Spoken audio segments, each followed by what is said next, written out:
I don't really have an agenda for today. I thought I would just go through all the sections and then talk also a little bit about the format. The final is not actually written yet, but the last 5 have basically been fairly similar in format, and I think I'll probably stick with that. So when I start there, it's going to be a mostly short essay stuff. It's not going to be strictly like the connections game. There'll be sort of topical. It's going to be topical stuff, but I'm not necessarily going to be asking you to make how these things connect and stuff like that. It's going to be based, I think, either 4 or 5 sections. I haven't finalized this. It's going to be 4 or 5 sections that are going to be based on the 3 units, and then 2 sections, I think, on sort of semester type themes. What have we been, if actually, no, a good example would be what we've been doing, we did on Wednesday and Friday. This is a problem, or this is a site, or this is a case study. What are the things that you see at this location, and what are the things that you think you could potentially, what are the implications of it? That type of approach. I don't think I'm going to have any true, false, multiple choice, multiple guess type of questions. This is not the final is cumulative for the semester, and it's not meant to find specific little details. I mean, I'm not going to be asking you what the size of a sand grain is. I really am not, because that's too detailed. It's more going to be about integrating information. Okay. Having said that it's cumulative for the entire semester, it is going to encompass everything that you have learned. So I thought what we could do today is just sort of go through the processes, and I don't have any sort of presentation, but I thought I would go through every one of the topics and then sort of open it up for questions. Let you guys, me sort of key you into remembering things that you have questions about, rather than me try to teach the whole course in 2 hours. So the first thing we started with was my story about the Finger Lakes and sort of land, and how different processes of the Finger Lakes, primarily glaciation, distributed different types of materials, and that distribution really is controlling a lot of the characteristic of what we see today. Ice moving in as a continental sheet and basically driving through existing stream valleys, emphasizing the size, but also driving through different geologies, moving that strata with them. So distributions of acidic soils versus sandy versus alkaline materials, distributions of sand versus clays, silt caps, and things like that. Okay. Tied with that, we started moving into morphology. So that's when I started talking about soil forming factors, processes, and then the architecture of the soil. So let's start with the story. With any, to be perfectly honest, there's not going to be any specific question about glaciation or anything like that, other than the context of glaciation on the landscape. So any questions about sort of the very first story we started with? All right, then let's move on into morphology, which is sort of what the segue was. So when we started with morphology, the very first thing we started with was soil texture. So we talked about what soil texture is, the fact that we're talking about small materials versus large materials, and then the soil texture itself is actually made up of 3 different soil separates: sand, silt, and clay. Okay, so everything larger than 2 millimeters is basically what we call coarse material, and then we sort of did some differentiation of what that coarse material was. And then we talked about the stuff that was smaller, and the reason we talked about the stuff that was smaller was, when you leave this room, I'm going to have you guys, when you leave this semester from this class, there was 3 sort of take-home messages. The first take-home message was, what are the 3 most important things that you need to know about soil to sort of manage it? One was texture mineralogy, the second one was organic matter, and the third one was pH. Okay? The second, though I presented this as the first sort of take-home message from this course was, what did I want you to think of when you think of soil? I didn't want you to think of it as a thing. I wanted you to think of it as a what? As a volume.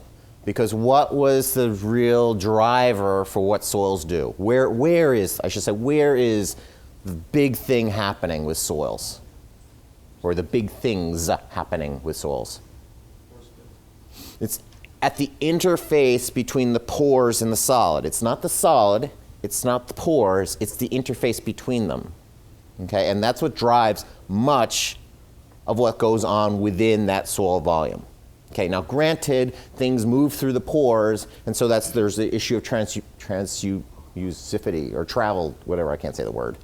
But it's all, I want you to leave here thinking that this is a volume of material in which lots of stuff is happening at those interfaces. And that's why texture in mineralogy is so important. Texture gives you the size of those interfaces. Texture is going to control the size of those pores. Yes, there's going to be organic material and biological activity and structure and all that stuff, but it's the volume that's driving this. Okay, so we went through soil texture, and then we started talking about a number of other different morphology issues. Structure was the big one. We also talked about color. Okay, and we introduced the idea of color. Now, in lab, we talked about how we quantify it. Okay, but the reality is what was important about color. It basically sort of told us, if we look at it, just by looking at the color of a soil, it gives us some clues about certain things. Okay, when I start seeing reds and greens, what is it telling me? What? Oxidation state. If it's telling me about oxidation state, it's going to tell me about water, because water is basically the driver for most oxidation states in soil systems. Okay, how about browns and blacks? What? Organic matter. Okay, if I start seeing darker morphology, and I'm generally going to see that at the surface, I'm looking at organic matter. Okay, and if I start talking about organic matter, that leads directly into nutrients and pH and all these other sort of really important factors about what goes on within soil. Okay, so we did texture, we did color, we did density, we did structure. And that was sort of that whole, I guess I should actually touch this every once in a while. That was this whole section on soil architecture. Any questions about that unit? It feels pretty straightforward. I know it was a long time ago, but it was pretty straightforward, right? Okay, the next thing that we started talking about was soil formation. And these were the 5 soil forming factors. And here they are listed.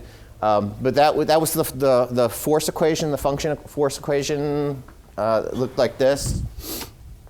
Soil is a function of parent material, biota, relief, or topography, I guess is one way of looking at it, climate, and time. Okay, time acting on all of this. This is the first time I introduced the idea of give me a weak acid in a million years. I know you've heard me say that so many times at this point, but this was the first time I introduced this. Okay, the nice segue here is that we started with parent material, and that linked very nicely with soil architecture. Okay, and then we introduced the idea of biota. Biota is going to be controlling functioning. Biota is a really interesting factor because in a sense it crosses over all of these. Actually, all of these sort of cross over, with the exception of time. Biota, the distribution of organisms is controlled by the environment that they're in. But they, in turn, have a huge influence on the environment that they are in as well. So it's not just their distribution controlled by everything else. They are, in fact, also controlling their own distribution in a sense. You can certainly imagine that with herbivory and things like that. But if you think about what organisms are doing, think about a good example was a volcano. Okay, we just had a volcanic event. Okay, what happens to that location after the volcano stops? I know that's a strange way of saying it, but okay. Well, what happens? Well, we start seeing volunteer species move in, and we see a transition or progression of different organisms moving into a system. Well, as they move into that system, they're going to have a huge influence on the climate. They're also going to have a huge influence, they're going to have a huge influence just on the soil material, okay? And because of that huge influence, it's sort of a feedback mechanism. Okay. The next one we talked about, I think we talked about climate was the next one. Climate being moisture and temperature. Okay, and its role on processing. And this is where I introduced the idea of like the C10 rule. And also we introduced the idea that water is basically the lubricant for chemical reactions.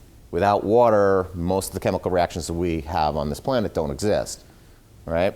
Okay, and then I gave you a couple examples of how relief modifies primarily these two, but also a little bit of this one. Okay, that was the issue of, I think I showed you some slides of, I think the first one I showed you was a sort of an alpine meadow type of thing with a pond at the bottom, and you could see the shape of the mountains, and you could look at the plant distribution based on the shape of the mountain. Okay, so there was like a slough. So there was an area that concentrated water. Okay, and so you saw all the vegetation where the concentration was. Okay, because the shape of the relief really directed where the water was. And so, yeah, the relief was controlling the climate.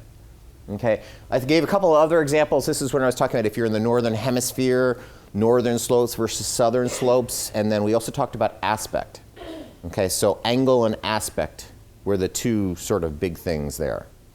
Okay, how they modify. Okay, and then obviously the last one's time, and I don't think we really have to explain that one at this point. You guys got time? Okay, so those are the 5 soil forming factors. Any questions in that one? Okay. The next thing I talked about was the 4 soil forming processes, and that's these right here. So that's additions, losses, transformations, and translocations. And this is where I began introducing when we talked about morphology, I gave you the idea of the profile pedon, and we started talking about the morphologic horizons and things like that. And we used a profile as an example to show these different soil processes. Do you guys remember? It was like a 3-dimensional pedon. You know, it's like a cube or something like that. And it had O, A, B, E, C, or O8, whatever. I don't remember actually the sequence of the master horizons. But we talked about each one of these processes. These processes are the drivers for the factors. Okay, so additions. The obvious additions around here is every time in the fall, leaves fall, and you have organic matter coming in. So that's an addition. But any kind of thing that is being brought into this volume of soil is an addition. Okay, it could be water, it could be gases, it could be a solid material. Okay, anything that can be brought in can also be lost in the same way. Okay, whether it's coming in at the surface or it's coming in as water driven. If it's leaving the system, we'd call it leaching. Okay, if it's leaving the system from above, some sort of erosion, whether it's a wind erosion, water erosion, or gravity. Okay. Now, we also had translocations, things moving through the soil. And the first example I gave there was worms, taking organic matter from the top and bringing it down. Okay? That also turns out to be a really good example of transformation, because they're taking the organic material in one form up here, bringing it down, and then they're eating it, and they're transforming it. Okay? I had another example of translocation, and that was, that's when I brought up the idea of what's going on in that tunnel in Mann Library. It's really mostly to do with iridosoil, we classically associate with iridosoils, but moisture, getting into a system, solubilizing stuff, whatever it happens to be, and then moving up through the water column in drier climates. Okay, capillary action is going to move the water up. The water is going to reach the surface sooner or later, and if it evaporates, the salts are being left behind. So literally the salts have been harvested out here, brought into the soil, brought up to the top, and depending upon the climatic regime, those salts are going to be distributed very differently in the soils. Around here, very wet. The salts are basically going to be leached from the system. Out in Nevada, very dry, salts are going to be up at the top of the column. And basically a moisture transect from Nevada to here, you're going to see those salts move up and down. Or from Nevada to here, you would see the salts move downward. From here to Nevada, you'd see the salts move upward. Does that make sense? I know it's kind of somewhat confusing. Okay, and then transformation, I use the organic matter transformation, but any kind of sort of chemical transformation. The anaerobic aerobic issue, when we start talking about colors, so we'd look at redox issues. So iron being reduced when the system goes anaerobic because of respiration, that's a transformation. When the system goes aerobic again, the iron going back into its oxide form, that's a transformation. Okay? Those are the processes that are driving these factors to producing the soils that we see. Right? So was there any questions there? Factors and processes, pretty straightforward. Okay, the next one was we did some soil mapping and sort of soil information because you guys were about to go out to the field to start. This was, I guess it was like week 3 or something, 4, because you guys were going to start doing your mapping exercise. And so we talked about scales, issue of scales, as well as the types of information that we're looking at. Okay, you can't, the big take-home message here, other than basically the information from maps, but the big take-home message here was you can't map processes, you have to map characteristics. Things that change from a day-to-day sense, or a week or month or year, you really can't map. You can't map the process of addition. But you could map the things that are being added, organic matter. Does this sound familiar? Yeah? Zach, you're giving me the, no, okay. Thinking about what you can in fact map. What are the things that you can observe? Can you observe, I mean, you theoretically could observe addition, but you'd be there over a long period of time. On the other hand, from a mapping sense, you know, if you're mapping a road, yes, we're going to be doing road construction, and the road's going to change, but you have a stochastic schedule for going back to map. You're not mapping road construction, you're mapping the presence or absence of a road. Okay, so the same thing's going on with a soil. You're mapping the presence of organic matter, the depth of the horizons, the types of soil material that's in those horizons. Okay, now the other component to this was not just the mapping part of it, but the information part of it. What kind of information you can get from this mapping product. Okay, now a lot of the times there was this, we're looking at it back and forth. You can map something, but why are you mapping? Well, you're mapping for certain types of information. Okay, I'm not just going out there to map for the heck of mapping or sampling for the sake of sampling. Okay, so the data that we're collecting, we're also making interpretations for. What type of interpretations can you get from this soil information? So we were talking about drainage issues, sources of gravel, or whatever it happened to be. Okay, nutrient numbers. All right. Then we came back. Now we talked about this before, but this is when we came back, we started talking about morphology again. And this is when we got into the nuts and bolts of master horizons as well as for classification, which we started talking about the soil orders here as well. So this is when I started talking about master horizons. So we were talking about O, A, E, B, C, R. Okay, as well as ice and things like that. We didn't really talk about those as much. Okay. Now, I also tied that with what we would call, we have master horizons, but we also had diagnostic horizons.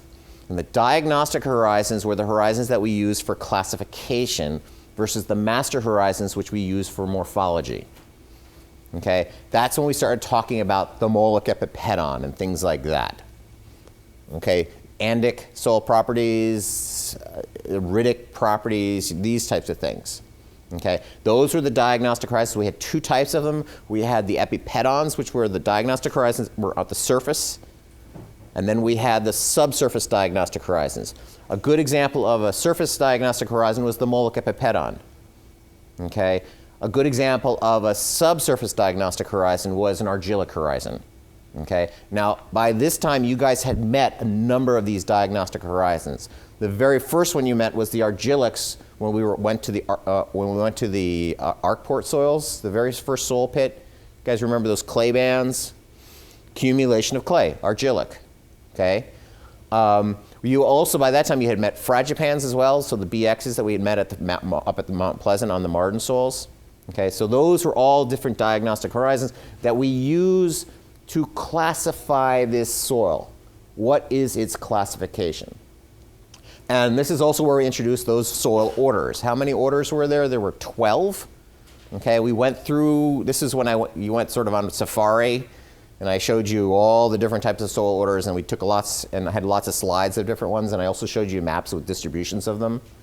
Okay, this is the take-home message from this section was, well, what are these predominant characteristics? Why is an aridisol different than a gelosol? Well, why is it different? For the final, should we have them all memorized? You should have them. You should have them pretty well memorized. And I don't necessarily expect you guys to be able to do all the diagnostic horizons and stuff like that. But if I say it's an aridisol, you guys should be able to tell me what kind of soil that is. If it's a mollisol, if it's a spodosol. Okay. Go. So do you mean like short answer on the final, like electrifying terms like that? Instead of I won't make you define things. No, I may make you define things. I won't make you find the term. I'll give you a term, and you might have to define it. But it's going to be in reference to something. It's not going to be like, what's an aridisol? I'm not going to be asking a question like that. But if I may ask a question like, well, if an aridisol, what type of moisture issues might you see related to soil processes? And so the answer there would be salt and translocation, something like that. Does that make sense? All right. What else did we do with, I think that was basically it. And then we did a dramatic change because we started talking about pores. We had been, up to this point, we'd really been talking about the solid material. Okay, and then we shifted to soil water. And so we started going into the pore space and the liquid area. Okay, and that's when we started talking about capillary rise, pressure potentials, water movement, infiltration, above ground infiltration, and subsurface movement, unsaturated and saturated flow, and things like that. And we also brought in the issue of availability of water. So we started talking about field capacity and wilting point, and then available water or water storage. And that's when we had lots of graphs showing soil textures versus PSI or whatever it happens to be. I was using kilopascals or whatever. Does that sound familiar to you guys? Yeah? I don't expect you guys to be able to tell me, let me say, it's probably better to use it this way. What I do expect you guys to be able to tell me from this section is how water's going to be moving. If I say you're moving from a dry environment to a wet environment, I want to have an understanding of how it's going, how that water's moving. Okay? This has huge implications when you start talking about engineering as well as for plants, as well as biological activity. It's just, if we're talking about biology as being a huge driver for soil formation and how it performs, I want you guys to have an understanding of that. Okay, we feel good with that so far. Any questions on that one? So the last thing we talked about was a review. We went back to sort of soil climate, but we looked at it from a soil air and soil temperature sense. We started, I'm not sure which one we started with. From an air sense, we started talking about redox again. We had talked about it a little bit before when we started talking about colors, but we went much more into redox, the drivers there. And we also talked about how air moves through the system. We talked about how water moves through the system. Let's start talking about how air moves through the system, or gases in general. And then finally on this section, we talked about energy. This was thermal capacity, conductivity, things like that. Okay. So questions on any of that? No? I'm really hoping that you guys come up with questions. I'm not going to throw questions at you. No? We're good? Wow.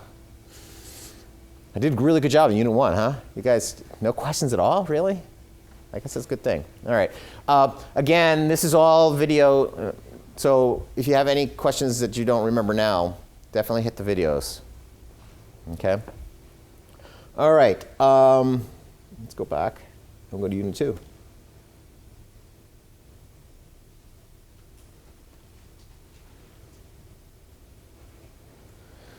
Okay, this one we had a lot fewer topics, but we covered them for a lot longer period of time. Most of these were sort of 3 lectures for each one of these subjects. And the first one we talked about was colloids. The take-home message here was a number of different ones, but the very first one is colloid is basically just a measurement of size. Okay, there's a lot of things, have different types of them, but they're all just really small things. And the definition there was less than 1 micron. Okay, though from a soils perspective, we often think of 2 because 2 is the scale of clay. Okay, now we talked about what types. We had 4 different types that we talked about. We talked about the phyllosilicates. We talked about the oxides. We talked about the organic. And then we talked about the the amorphous or the non-silicate. They were silicate. They were silicate, but not phyllosilicate. So they were the structureless, the amorphous, not structureless, the amorphous silicates. Okay, and this had a lot to do with how the materials are formed. So the phyllosilicates are basically primary minerals. From a colloid sense, they've been weathered, and they may become secondary minerals, or they may still be primary minerals, but they may be small. They've been physically weathered or chemically weathered. Okay, phyllosilicates have that silicate structure. We talked about the tetrahedral and octahedral sheets, okay, and the building blocks of them. And those are the building blocks of all crystals. Now, that crystal formation has a lot to do with the environment in which it's formed. Okay, these are all igneous materials. Okay, they're formed in magma. Okay, and as that magma cools, depending on how fast or slow it cools, you're going to get different types of structures. Now, on top of that, depending upon the type of material or the lava, you're going to have different ingredients in them, different elemental compositions. Okay, and those different elemental compositions and the rate of cooling is going to have an effect on what these primary minerals are. Okay, now linked to this was the amorphous ones. Okay, when the system, the volcanic material cools really, really fast, the material does not have the time to produce regular structures. And that's when we get the amorphous material. Same ingredients, different structure. Okay? Those were the ones that were basically coming from lava. Okay. Then we had the organic ones. Okay? Small organic material. Organic material just decomposing, weathering, and becoming smaller. Okay? The fourth one was the sesquioxides, the iron and aluminum oxides, and those are weathered products. These are definitely secondary, tertiary, quaternary, infinary, whatever. They have been, what kind of word that is. They've been weathered from both the primary and the amorphous, forming iron oxides and aluminum oxides. Okay? Those were the types. Now, the next thing that we talked about with these, so we talked about what types there are, their architecture and characteristics, and we also talked about their genesis and distribution to a certain extent. Okay? The next thing we talked about was the charged nature of these particles. Okay? These, when we start talking about isomorphic substitution, we were basically talking about, in essence, we were talking about little magnets. Okay? These are charged particles, and if they're charged particles, they're going to be attracted to the opposite polar charged particle. Okay? Most of the phyllosilicates we talked about they generally have a net negative charge, so they are going to be attracted to positively charged ions.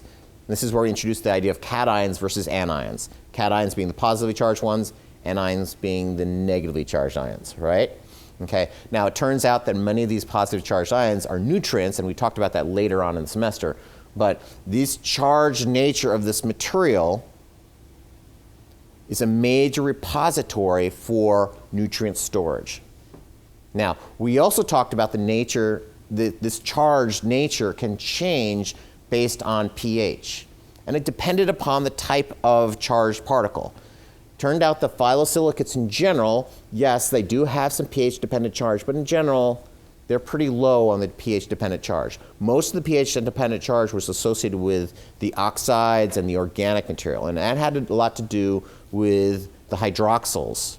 Okay, now, with the 2-to-1s, phyllosilicates, all the hydroxyls that were exposed were at the edges, okay, at the broken edges, not at the top surfaces.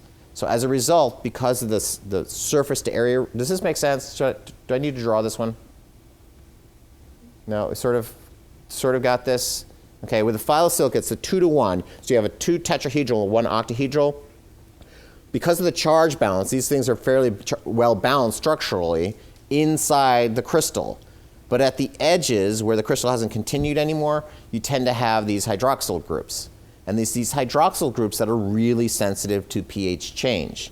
Now, when you start getting to 1-to-1 amorphous iron and aluminum hydroxides, iron and aluminum oxides, and organic colloids, they tend to have lots and lots of exposed hydroxyl units. And because they have exposed OH groups into the soil solution, they're very sensitive to the pH, or the active pH of the soil solution. And because they're sensitive to it, as that pH changes, their charge, the colloid's charge, changes as well. And if the colloid's charge changes, they're going to react differently to the cations and anions that are in the soil solution. I know this was a couple steps to get there, but does that make sense?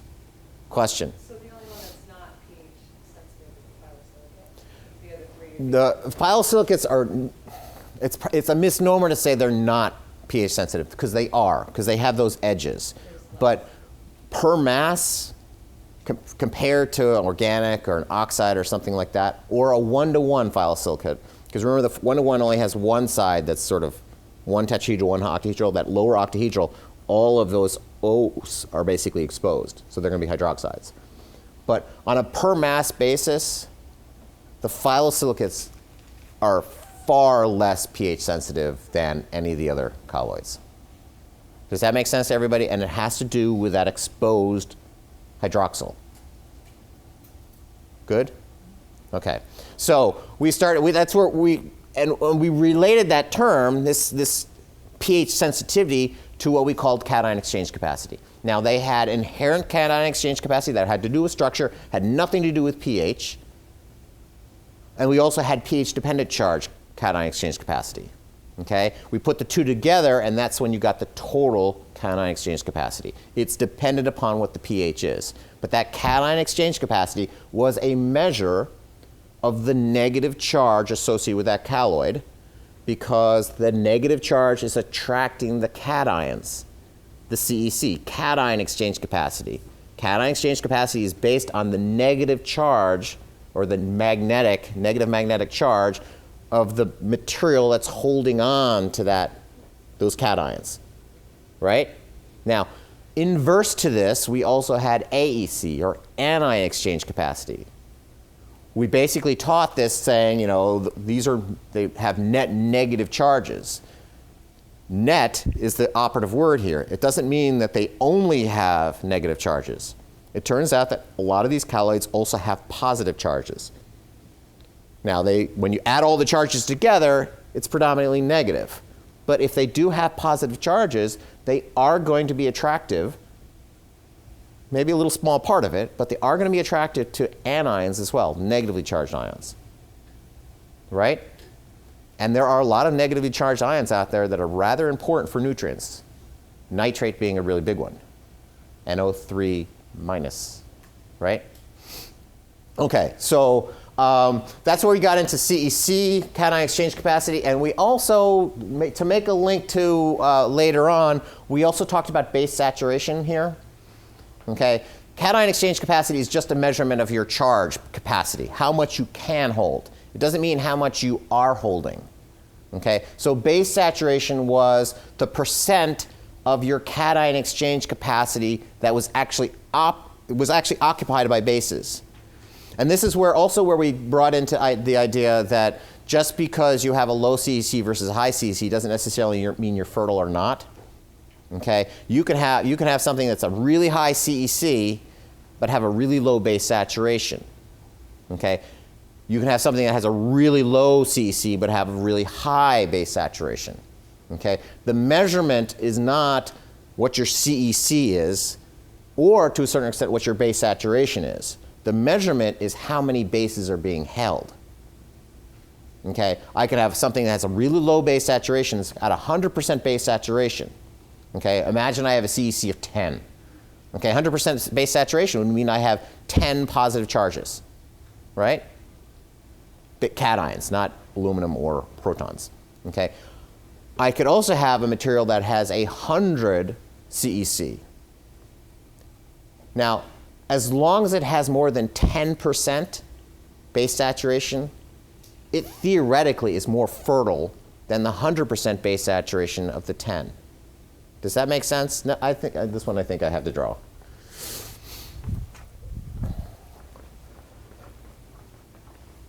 Okay, so I have two colloids here, or two soils here. One has a base saturation of 10, same volume, and the other has a base saturation of 100. If this had 100% base saturation, how many cation charges would be there? 10, right? And this is 100%. 100% base saturation. This guy over here only has 20% base saturation. Much lower base saturation, but how many charges is it holding on to? Which is more fertile? That's the point. Okay, so you've got three measurements you got to think about here. First is, what is the absolute CEC? This one's 10, this is 100. Second one is, what's the base saturation? In this case, we've got 100%, so we have 10 charges, right? This one has 20, so it's got 20 charges, 20% base saturation. The third thing you have to think about is this. What is, in fact, the fertility of this? This one, lower base saturation, but more fertile soil. Make sense? Yeah, kind of, ish. All right.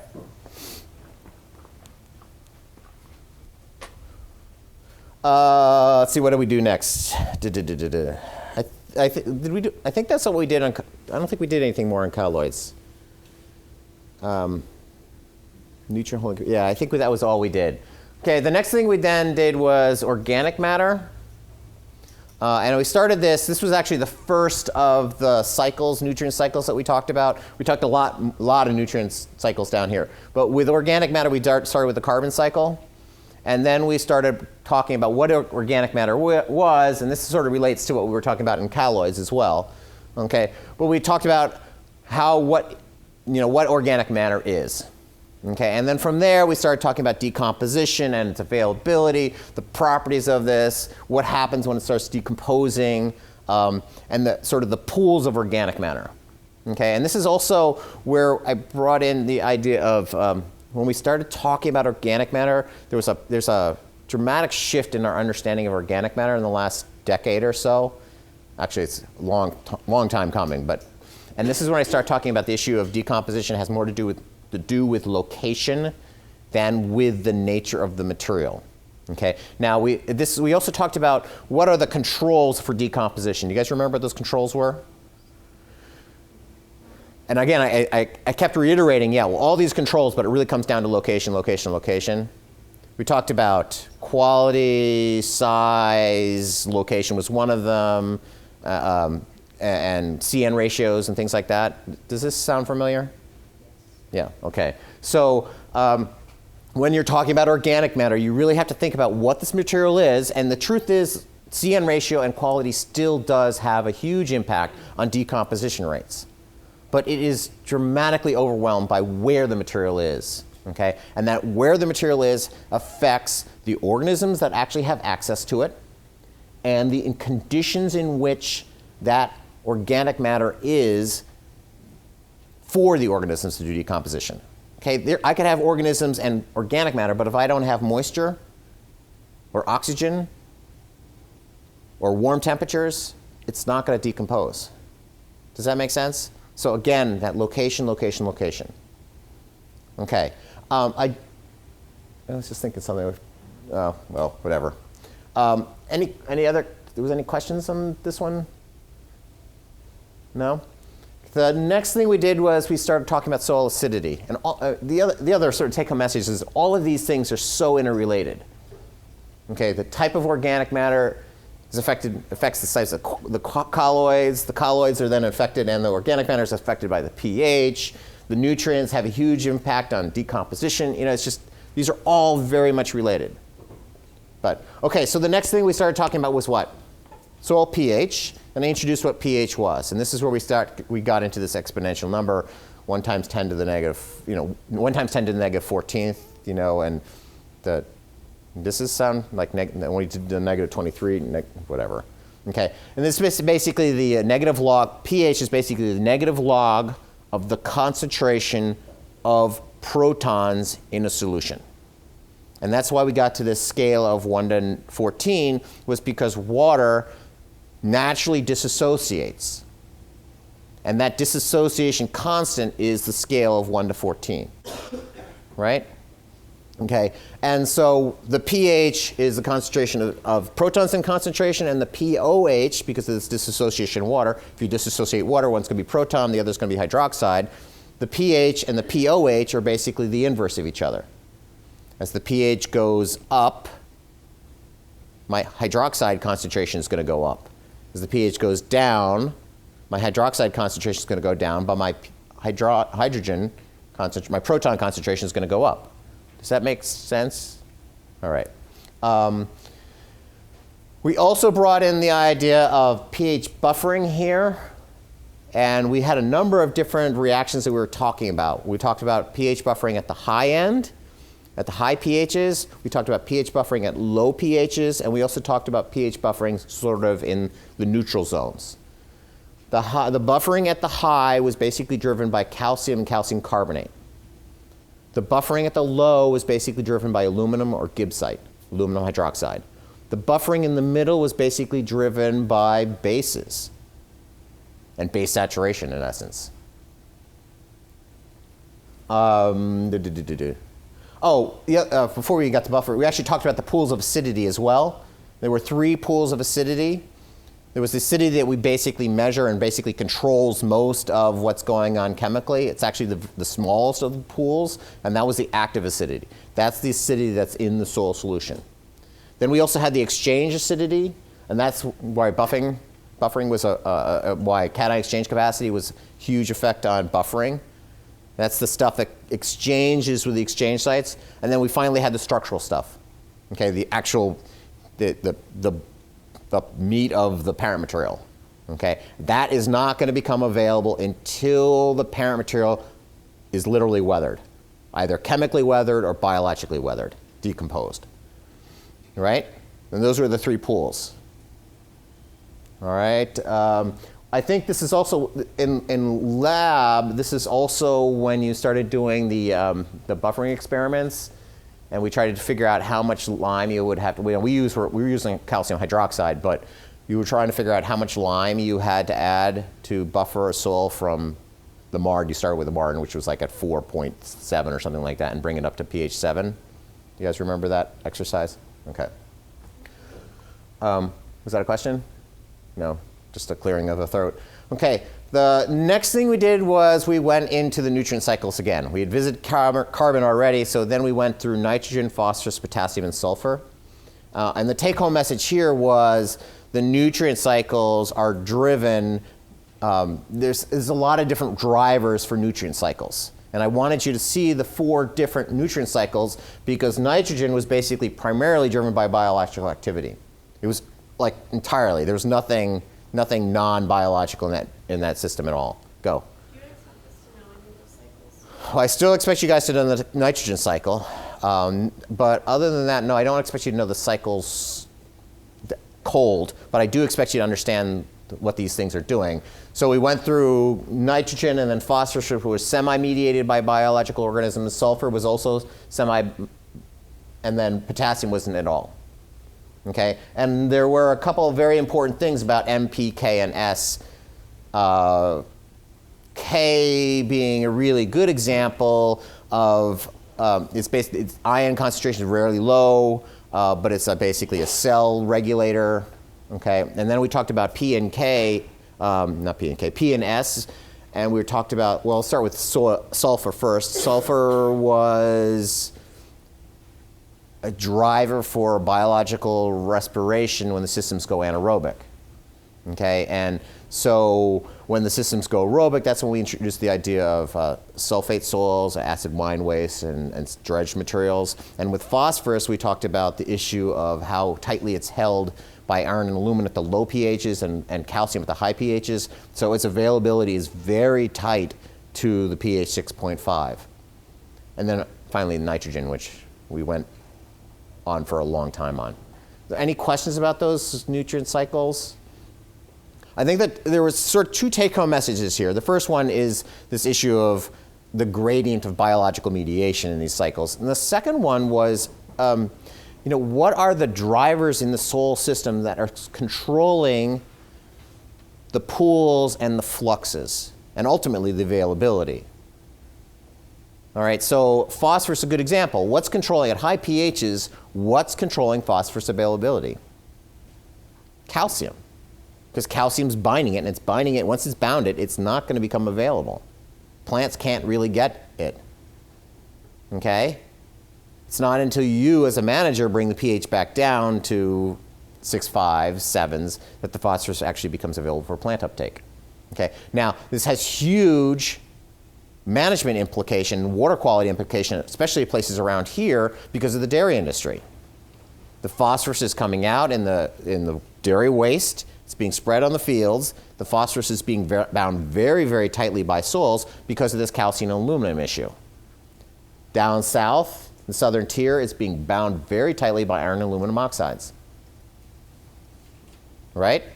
Now, the problem is when you overcome or you add more phosphorus than the soil can actually bind, where does that phosphorus go? Downstream, and we start seeing eutrophication issues. Okay, strictly a management. This is a management implication, but it's based upon the soil properties. What's going on in the soil? Farmers know what their soils are doing. They need to be able to use that phosphorus for their plants rather than adding more phosphorus or tying it up in the soil, where if they keep adding material, it's ultimately going to be going downstream. Okay. Once again. All right, after nutrients, we went to soil ecology.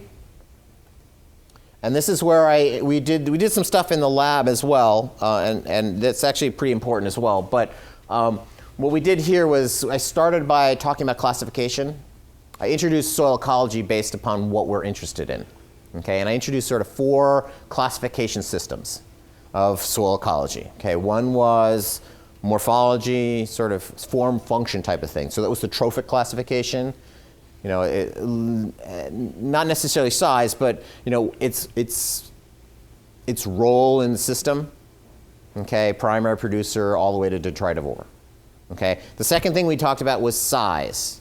Okay, and it has huge implications when you start thinking about decomposition and the form of stuff. So earthworms transforming stuff. Okay. But they're also moving things, and they move it and they put it into an environment that smaller organisms, microbial organisms, can take advantage. Okay? Now, the microbial organisms also take advantage of the worms themselves, but the size having a huge impact on decomposition rates. Now, the vast majority of decomposition happens by the small organisms. But if we think about decomposition, and one of the controllers for decomposition is surface area, if I have a huge leaf, yes, it's going to get decomposed by microorganisms, but if I have a larger mesofauna go in there, break it up, reduce the amount of size, I increase the surface area. If I increase the surface area, I increase the area that the microorganisms can do the decomposition. And that's where we showed the net bag experiment. That was out of your book, I think. I'm not really sure where I got that one. Does that sound familiar? Yeah? Okay. The next thing we did was we looked at mRNA classification, how things are linked through their genetic makeup. And what was the last one? Size, trophic.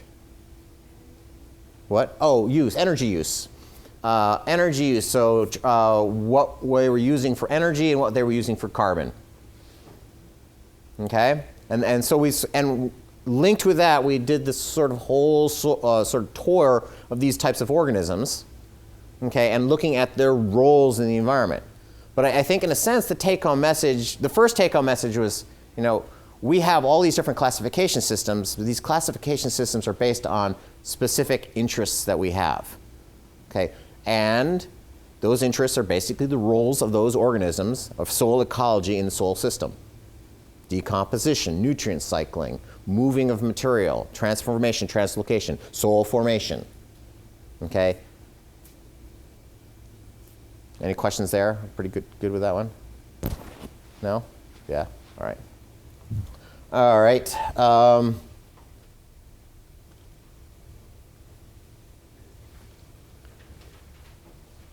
From there, we move to soils and earth systems, and this was we talked about all these subjects, but I didn't necessarily use this sequence because I changed things up a little bit.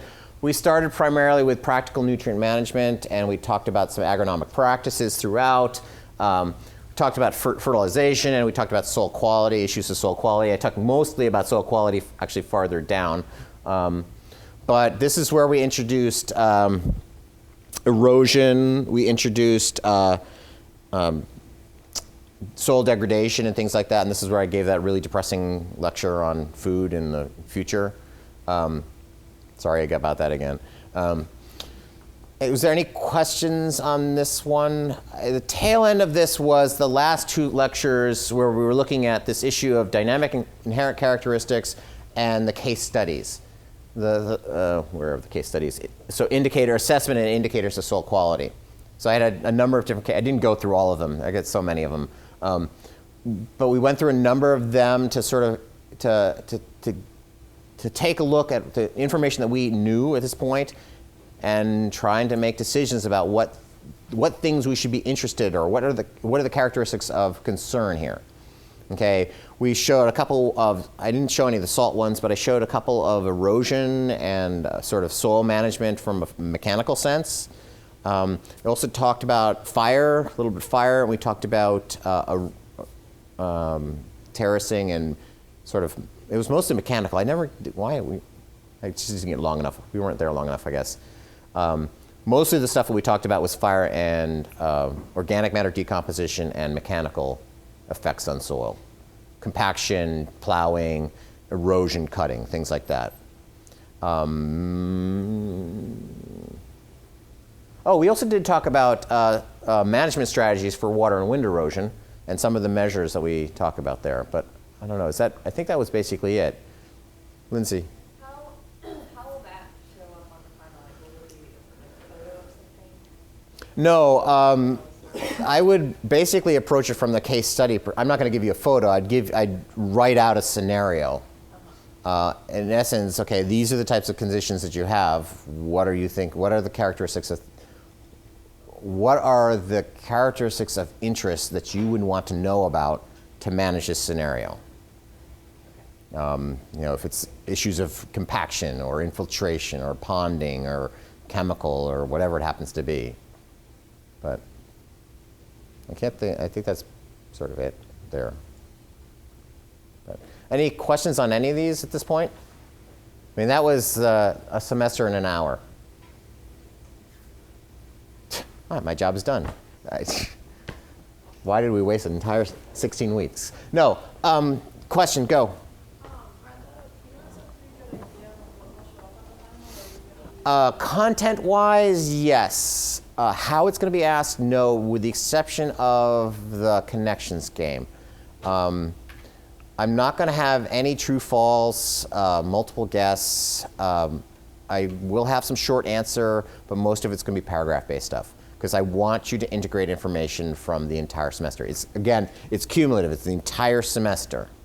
Okay, I want to see that integration of information. Okay, now I will say that at this point it's definitely it's potentially 5 different sections. 3 of those sections are basically going to be unit-based. So one of those sections is going to be Unit 1. One of those sections is going to be Unit 2, and one of those sections is going to be Unit 3. That's what I know at this point. I actually have to have this written by tomorrow, don't I? But I think that's basically sort of the content, or how it's going to be presented to you. Go. What would you recommend to be like the best way to study this? I would basically, the best way, so the recommendation on the best way to study, I would basically take these, each one of these subject areas, and I'd play the connection game with them. I mean, I would go to Unit 1, throw them out there. How do these things connect? What is the, to play the connection game, you have to have knowledge about each one of the discrete units in it. So you're going to have to know about soil texture and things like that. But more importantly, how does soil texture, in fact, impact water dynamics? That's where what I'm really concerned about you guys having. You guys at this point know the discrete information. I have no concerns. That's why we did the first 2 prelims. Okay, any other questions? Zach? Kind of a broad. The meaning of life, I am not telling you, dude.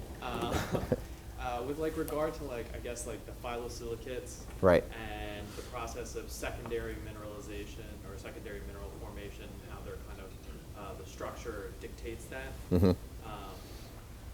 Can you relate that to how like in the more weathered soils, like the base saturation gets less and less? Yeah, so I mean that's a good question. I mean, so and that actually totally relates to soil waters. Okay, so let's start with the soils around here. Okay, glaciation came through. Okay, and it ground up primary minerals. Okay, and those primary minerals are basically the native material for most of the material around here. Now, with the silt loss that we have a lot of argillics and clay accumulations because this stuff physically weathered very quickly because it's raw material. Now, we do have some chemical weathering, so there are some secondary mineral, actually we have lots of chemical secondary minerals around here, but these are really, really young soils. Okay, so from a phyllosilicate sense, a lot of 2-to-1 minerals around here. Okay, now we're progressing through weathering processes, we're progressing down into the 1-to-1s, but you're not going to find a lot of 1-to-1 minerals around here. You need longer time period. Okay, so we start getting down into sort of the southeast, for example. Okay, we start getting to all the soils, even parts of New York as well. But we move through these incepta soils into these alpha soils where we're seeing high base saturation and high CECs because we have fairly young mineralogy. Okay, New York has fertile soils, and that's why. Now, as those soils weather, as those colloids weather, those colloids start losing the isomorphic substitution that's occurred. Okay, things are going to start getting weathered out. The materials are going to get smaller. Okay, once they start losing that type of material, they start losing their cation exchange capacity. The CECs start going down. That's not necessarily saying that these soils aren't fertile. It just means their capacity to hold on to them are not as good. Okay, the nutrients could be there. Now, when you start seeing that kind of weathering, you're starting to get into more of the 1-to-1s, but you're also starting to see the susquioxides. You start looking at the colors of the soils and they start turning reds. That means it's turning red, not reds. They start turning red and some yellows. That means you're getting many, many more of the susquioxides, which means your soils are a lot more pH dependent on their charge. Okay? These soils, if they start going acidic, their cation exchange capacity is dramatically reduced. So management, pH management is critically important if you want to keep the bases in the soil. Now again, ultrasoils are not inherent, it doesn't mean they're infertile. It just means that they have less of an ability to hang on to those bases. Now sooner or later, these soils are going to weather enough that you don't have any real cation exchange capacity anymore. You're mostly into the oxides. That's when you get into the oxasoils. Okay, that's when pH becomes critically important for the clay component. Now, one part of the story we haven't been talking about is other colloids. Organic matter is a huge and very important colloid that we'll see across these landscapes. Around here, obviously, every leaf fall, we get lots of organic matter. Okay, that stuff's decomposing, but it's being added all the time. And that cation exchange capacity that is inherent in the organic material, even as I get into those oxasoils, I'm still going to have organic matter, and those organic matter is going to be contributing more and more and more as a cation exchange capacity. Now, turns out that organic matter is also going to be contributing nutrients, because as that organic matter decomposes, you're going to be getting lots of nutrients. Now, that is also true up here with this fresh material. As the fresh rock material starts to weather, it's going to be releasing nutrients. And this is the big advantage of alpha soils and to a certain extent ultisols over oxasols. Alpha soils still have rock mineral, even without organic material. Alpha soils still has rock material that has high bases in the inherent structure of the material, not the cation exchange, the rock itself. Okay? When you get to the oxasols, the rock material has been weathered so much that all of those bases that we would think of as nutrients are gone. So the fertility of those soils are really dependent upon what's the organic matter and what we're adding into it. It has nothing to do from a source sense with what's actually the parent material, which is the oxasols. Okay, up here, we get a lot of, it's a lot easier for nutrient management up here because of three things. One is we have soils that have high CECs. Two, and with or without base saturation. Two is as that stuff weathers, it's going to provide more nutrients. That's not a case, that's not happening in oxasols. They don't have high CECs, and they've been weathered so much that there isn't any bases anymore. The only thing that we really have in common is organic matter. Now, because we're more fertile up here, we tend to have more organic matter. Now, advantage they have is climatically. We have a whole winter period where organic matter biomass is not being made. Okay, now that might in fact be an advantage to us though, because we're not mining the soil as aggressively as the tropics. Now, it's, I don't know if that was a long story, but that sort of talked about the progression of the secondary minerals, talked about progression of management, base saturation, and organic matter, all sort of in that same vein, just following the history of the soils. Now, we had to do a space-time substitution, because we're not going to be here a couple million years to watch what happens to soils here, but is that good? Did I answer the question? Okay. Any other questions?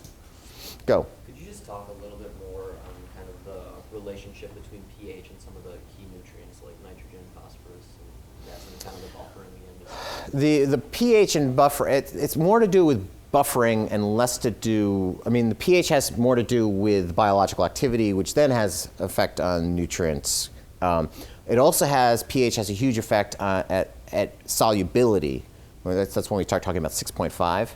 And the last thing that pH really has a huge impact on is the base saturation and the buffering capacity. Let's use that as sort of the talking point, because everything else sort of spins off of that. Okay, so if you think about your base saturation and pH, you're really sort of talking about the active acidity and that exchangeable acidity. Okay, because as the pH goes down, the proton concentration is going to increase. Okay, if the concentration of any ion, whether it's protons or otherwise, increases in the solution, it's going to interact with the cations or any ion that's on those exchange sites. And they're going to want to get into equilibrium. So as the concentration, as the pH goes down, the proton concentration is going to increase, which means if we think about those 4 rules for cation exchange, the mass action rule is going to start taking effect. If I got a lot of really crappy defenders, they're going to sooner or later take out that one really awesome offensive player. All right? Well, that's what's going to happen. The protons, I'm going to increase the concentration of protons. Those protons are going to start bouncing off the ions that are on the cation exchange sites. Now that's going to do 2 things. One is it's going to put the proton, the cation or whatever it happens to be on the exchange site, into the solution where it's potentially available for plant uptake. It's also going to reduce the amount of protons that are in the active soil solution. So in essence, it's going to buffer the pH because it's going to take those out of the active pH, out of the active pool.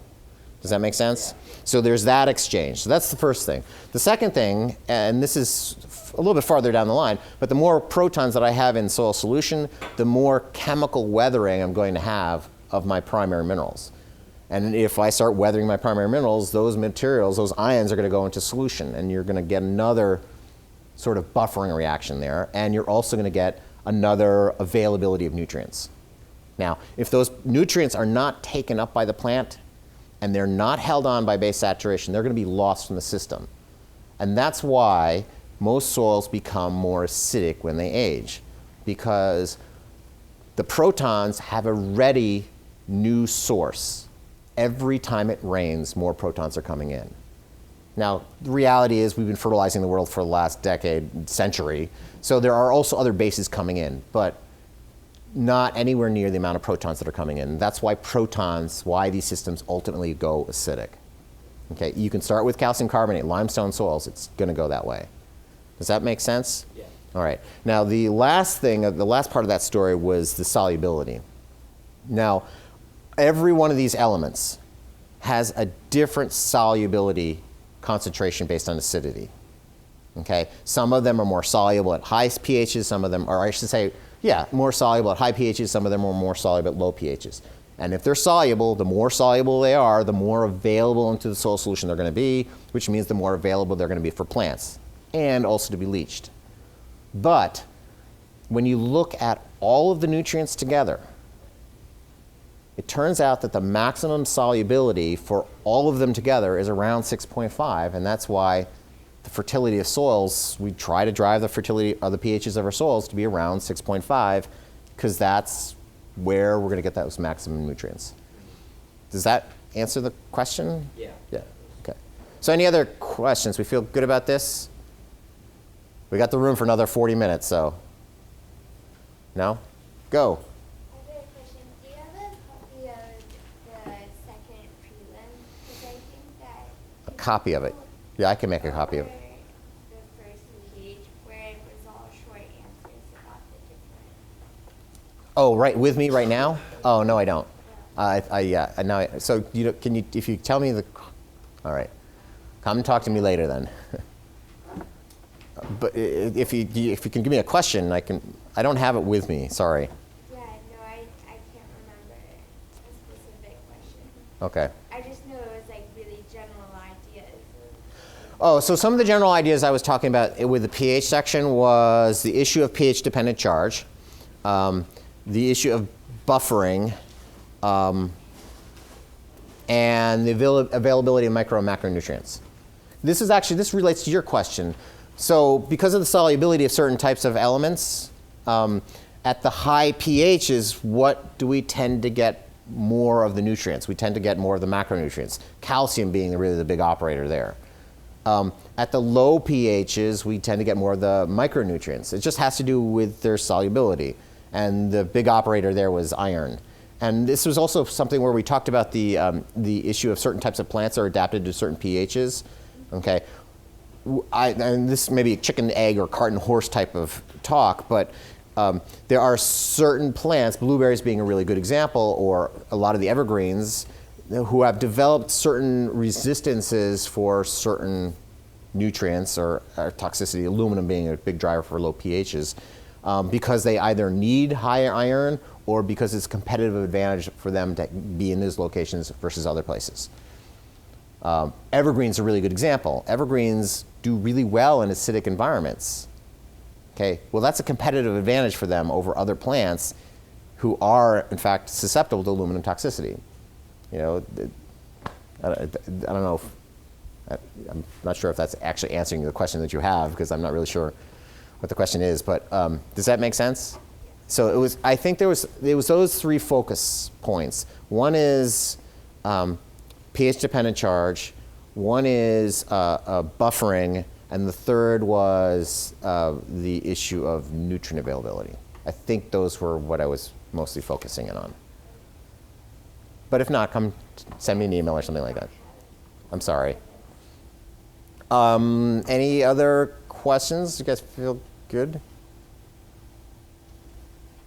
All right, guys. Oh, question, go.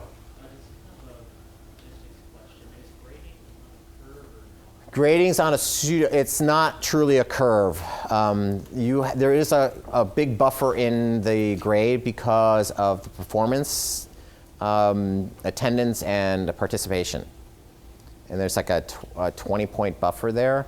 Now, a lot of that's gotten through by, JPay didn't actually do any quizzes this semester, but a lot of that's done by the essays, the short essays and things like that that you did in class. So, I mean, obviously we don't take attendance. You know, if you don't show up, that's on your shoulders, but, or actually your parents' shoulders, because most of them are paying it, right?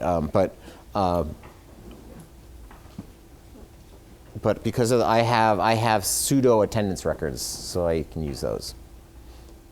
I use those short essays for two reasons. One is to not really to get attendance, but more to actually judge your understanding of what we're talking about in the class. So I have 3 questions all of a sudden. You guys are so screwed on grades. No, go ahead. The grade, it's 20%. I think I put it up. Actually, you know what? I can tell you exactly what it is. It's 20. Okay, it's 20. It's here, in here someplace. Your question, go. I have a question about the lab that's due on Thursday. Lab that's due on Thursday. Okay, yes. The container plant. Right. So we have all this data, and I don't know exactly how you want us to organize it. Would you like graphs or? You can organize it any way you want. The gist of this essay, of this lab, is you built a soil, and you built it with different types of materials, and you had 2 other containers, and then you had a number of different conditions that those materials were put under. And so I would like you to have an understanding about what you did and what these other pots are and the characteristics of those pots and their effect upon the success of the plants. Okay. Now, how you present that, you can average things, you can use individual data, you can say this is crappy data and I can't explain this, or I hypothesize this, but I really want to for you to convey to me an understanding of the nature of your pots and the effect of those pots on the performance of your plants. Okay. And also the pricing thing of the soil that Yeah. we don't include that in our lab. Yeah, that's part of it. I mean, if you made the Cadillac of pots, I mean, if you got a really expensive pot, I expect it to perform really, really well. And if it doesn't perform really, really well, you have to basically you're not going to get graded on the price of your pot, if that's what you're. No, If you had a really cheap pot, man. Turned that in, so I'm not sure if I have that anymore. But Do you need the pricing? I don't know how much it costs, but I have the pricing sheets for materials. okay, that could probably. Send me an email so I can Okay. zip it back to you. Yeah. Hold on. Was there a question? That was my question. That was your question? Okay, go. The plates you said for corn, so that we can start looking at when it starts to get whatever deficiency or whatever. Oh, the cheat sheets? Yeah, I thought you said there were leaks with the pipette or something. Yeah, there's a When cheat. they're- Did you guys get the cheat sheet for it? Was it's on. There's a page. It's Peter Davies' it's straight out of Peter Davies' book, but it's like a chart that shows color responses and leaf shapes and sizes associated with different type of nutrient deficiencies or toxicity effects. It's on the website, and if not, if you can't find it there, send it. I can send you a copy of it. All right, we good to go, guys? Yeah. All right, guys, be free. Have a great one more day of study week.